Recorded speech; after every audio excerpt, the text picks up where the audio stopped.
ang bayan ng Dato Abdullah Sangki sa Maguindanao del Sur, kasama sa Bangsamoro Autonomous Region in Muslim Mindanao. Minisita namin dito ang katutubong si SP Mindo Panugutan, 23 years old. Galing siya sa tribo ng Tiduray ng mga Lumad.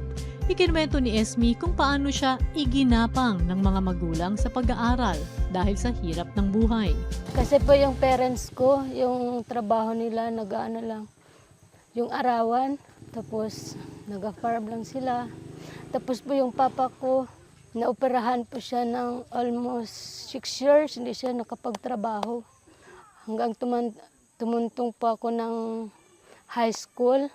Yung baon ko po, yung bigas ng mais, first day of school pa lang yun ha. Yung uniform po, punit-punit na. Kasi sa sobrang hirap ng buhay, wala pa pong pambili. Kahit punit-punit ang uniform at walang sapat na baon, may isang pangarap na nananatiling buo sa puso ni Esme, ang maging isang pulis. Kasi gusto ko po makatulong sa mga kapwa kong kabataan na alimbawa po yung mga inaapi ng mga tao kahit wala po silang mga kasalanan. Sa tulong ng Local Civil Registrar's Office ng Dato Abdullah Sangki, naisumiti nila ang pangalan ni Esme sa Holy Child Central Colleges Incorporated sa Surala, South Cotabato. Hindi akalain ni Esme na sa private school pa siya makakatuntong ng kolehiyo. Naging presidential scholar siya sa HCCCI at nag-enroll sa kursong criminology. Pero hindi pa rin naging madali ang journey ni Esme dahil malayo siya sa eskwelahan. Inaabot ng halos 3 oras ang biyahe bago siya makarating sa paaralan. Wala po kaming motor. Nagaano lang, dito po minsan dinalakad lang namin kahit na umuulan. Tapos 4 a.m. nagabiyahe na kami. Kahit umuulan po, nagabiyahe talaga kami papunta doon para maka-attend lang ng rebili namin. Bukod sa pagiging presidential scholar ni Esme, naghulog naman ang langit ng hindi inaasahang pagpapala. Naging instrumento ang CHED para mabigyan si Esme ng isa pang scholarship sa ilalim ng UniFast. Nung first payout sa UniPass, 7,777. 2K plus at yung binayaran namin sa school. Tapos yung iba, binili ko ng sapatos, kalahati, bigas at saka ulam.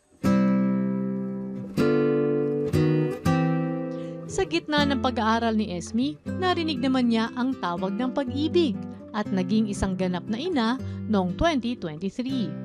At dahil sa suporta ng kanyang asawa, naipagpatuloy niya ang natigilang pangarap.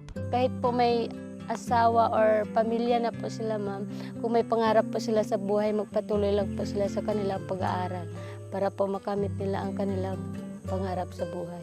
Noong 2024 siya nakapagtapos ng kursong criminology. Ang pangarap na nagsimula sa punit-punit na uniforme, diploma na ngayon. Mangiyak-ngiyak ang kanyang ina dahil siya ang unang nakapagtapos ng kolehiyo sa pamilya.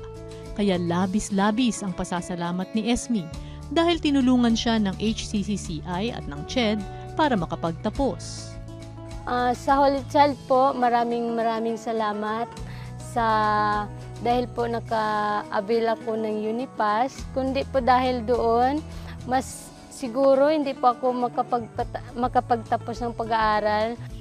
Sa CHED, maraming salamat po. Natupad po yung pangarap ko bilang isang criminology student po. Ang CHED at ang mga partner institutions nito na tulad ng Holy Child Central Colleges Incorporated ay patuloy na nagbubukas ng mga pinto ng oportunidad para sa mga Pilipinong katulad ni Esme. Sapagkat sa bawat scholar na natutugunan nila, isang pangarap ang naaabot at natutupad.